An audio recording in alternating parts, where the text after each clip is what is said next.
Hey there, welcome to this video that is sponsored by Sigma. In this video, I'll be walking you through a pretty fun app that I built here in Sigma Public. Since it's currently the World Cup this summer, I was asking myself, is there anything cool or interesting I can build in Sigma related to the World Cup? And with that, I came up with an activity guide recommendation app that leverages right back in AI tools in Sigma to help spit out recommendations based on the host city you're visiting, your interests, and when you'll be there. And with that, let's get started with the demo.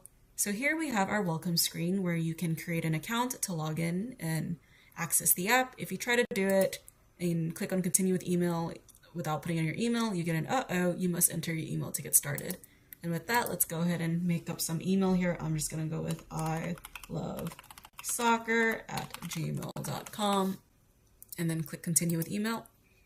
And since it knows that we're new, we have never logged in before or made an account, we're going to have to put in our name and then create a password. So here, I'm just going to use my name. And then if we don't put in a password and we try to access the app, we will get another, uh-oh, you must create a password to continue. So let's just do soccer123 to keep it easy and simple. And then we can go ahead and hit start planning. After we hit start planning, we are now redirected to the host city page here where we have a list of all of the host cities for the World Cup, and then we can select which host city we will be visiting. Let's say we're going to go to Seattle. When we click on Seattle, we get this modal pop-up where we can enter in our trip details. Let's say we will be arriving on July 1st and we will be departing on July 7th, so about a week. My budget for this trip will be, say, $3,000. And then we're going with two folks. Our travel style, we're outdoorsy. And then we have a couple of interests that we can select from. So keeping on the theme of outdoorsy travel style, let's go with parks and outdoors, walking tours, nature, and wildlife. You also have the option here to type in any must-do activities or things you want to avoid. And what this does, it helps to give the AI trip assistant more context about what your interests are, and allows it to provide more tailored results and recommendations based on the things that you input. And with that, let's go ahead and generate my activity guide. That then brings us here to our personalized activity guide for Seattle. On the left-hand side, we have a budget breakdown here by accommodation, food, activities, and transportation, and what our per-day budget might look like. And then to the right here is where we have our list of personalized activities or recommended attractions, the categories they fall under, a little description, and the estimated cost, so that way you have a sense of what you can expect and budget for, as well as a match score where 3 stars is the highest match score in terms of related to your interests, and 1 being the lowest. If you're also interested in learning more about a specific recommended attraction here, there's also a link where you can click on the Learn More button for that row, and then it'll open a link to that attraction in a new tab in your browser here where you can learn more about that attraction. Coming back to the app, when you scroll down, you'll also be able to view the match schedule that's occurring in Seattle as well. On this page, you also have the option to chat with the AI trip assistant, so let's do that. The AI trip assistant can pull information related to where you're going and what your personalized activity guides are.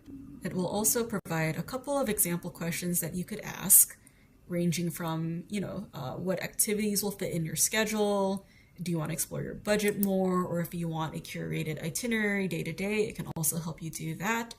But in this case here, let's ask it to give me an example itinerary on a match day that is within my budget and avoids crowds.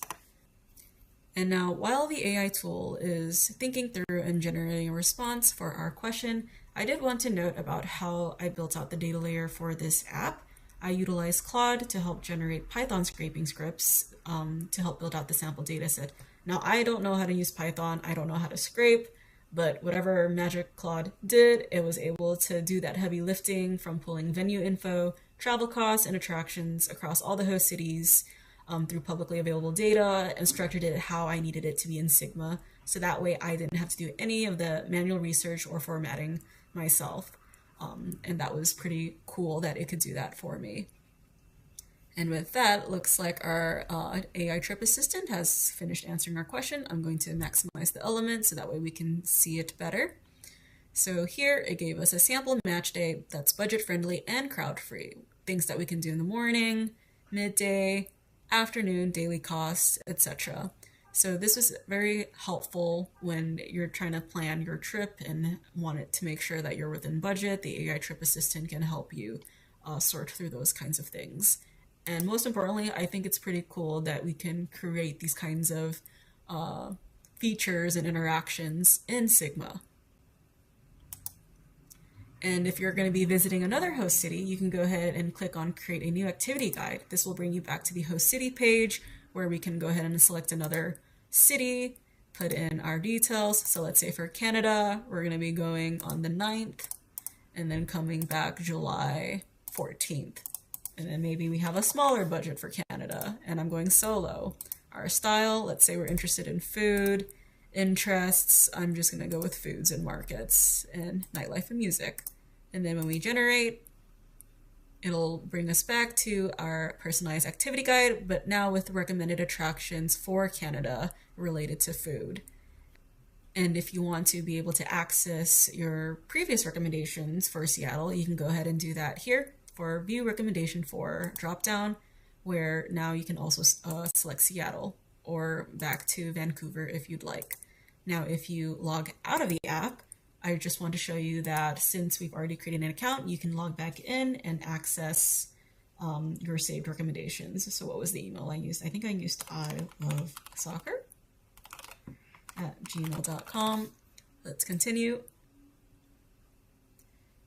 And since we've already made an account, it welcomes us back. So the select control value is supposed to say our name, but I believe it's still an existing bug here in Sigma where some of the dynamic text controls aren't working. But moving along from that here, we can go ahead and enter in our password that we set, which I did was soccer123. And then we have to select what recommendation we want to view. And in this case, let's go with Vancouver, Canada, that is tied to our email account. Hit let's go. And then it'll bring us back to the personalized activity guide. And with that, that wraps up my walkthrough of this app. I hope you guys enjoyed it. I had a lot of fun building it. It's a little bit different from what I typically create, right? And again, it's just really cool to be able to leverage all these different features of Sigma, Claude, AI, and things like that to help bring this app to life. And I just really wanted to showcase, how you can easily, I hope, build this kind of app here in Sigma natively.